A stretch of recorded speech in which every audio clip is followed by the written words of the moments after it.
ನಮಸ್ಕಾರ ಸ್ನೇಹಿತರೆ. ಒಂದು ಕಲ್ಲಿನ ಕಂಬವನ್ನು ತಟ್ಟಿದರೆ ಅದು ಗಂಟೆಯಂತೆ ಶಬ್ದ ಮಾಡುತ್ತದೆ ಎಂದರೆ ನೀವು ನಂಬುತ್ತೀರಾ? ಆಂಧ್ರ ಪ್ರದೇಶದ ಲೇಪಾಕ್ಷಿ ದೇವಾಲಯದಲ್ಲಿ ಇರುವ ಒಂದು ಕಲ್ಲಿನ ಕಂಬ ಇಂದಿಗೂ ಇಂಜಿನಿಯರ್ಗಳಿಗೆ ಅಚ್ಚರಿ ಮೂಡಿಸಿದೆ. 16ನೇ ಶತಮಾನದಲ್ಲಿ ವಿಜಯನಗರ ಸಾಮ್ರಾಜ್ಯದ ಕಾಲದಲ್ಲಿ ನಿರ್ಮಿಸಲಾದ ಈ ದೇವಾಲಯದಲ್ಲಿ ಸುಮಾರು 70ಕ್ಕೂ ಹೆಚ್ಚು ಕಂಬಗಳಿವೆ. ಅವುಗಳಲ್ಲಿ ಒಂದು ಕಂಬವನ್ನು ಹ್ಯಾಂಗಿಂಗ್ ಪಿಲ್ಲರ್ ಎಂದು ಕರೆಯಲಾಗುತ್ತದೆ. ಈ ಕಂಬ ನೆಲವನ್ನು ಸಂಪೂರ್ಣವಾಗಿ ತಾಕದೆ ಸ್ವಲ್ಪ ಅಂತರದಲ್ಲಿ ನೇತಾಡುವಂತೆ ಕಾಣುತ್ತದೆ.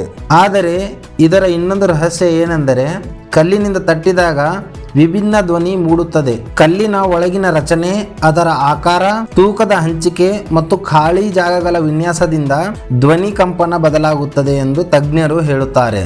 ಬ್ರಿಟಿಷ್ ಕಾಲದಲ್ಲೂ ಈ ಕಂಬದ ರಹಸ್ಯ ತಿಳಿಯಲು ಪ್ರಯತ್ನಿಸಲಾಗಿತ್ತು, ಆದರೆ ಅದರ ಮೂಲ ವಿನ್ಯಾಸವನ್ನು ಹಾನಿಗೊಳಿಸದಂತೆ ಸಂರಕ್ಷಿಸಲಾಯಿತು.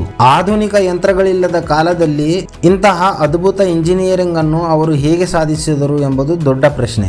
ಧನ್ಯವಾದಗಳು ಸ್ನೇಹಿತರೆ. ಲೈಕ್ ಮಾಡಿ, ಸಬ್ಸ್ಕ್ರೈಬ್ ಮಾಡಿ.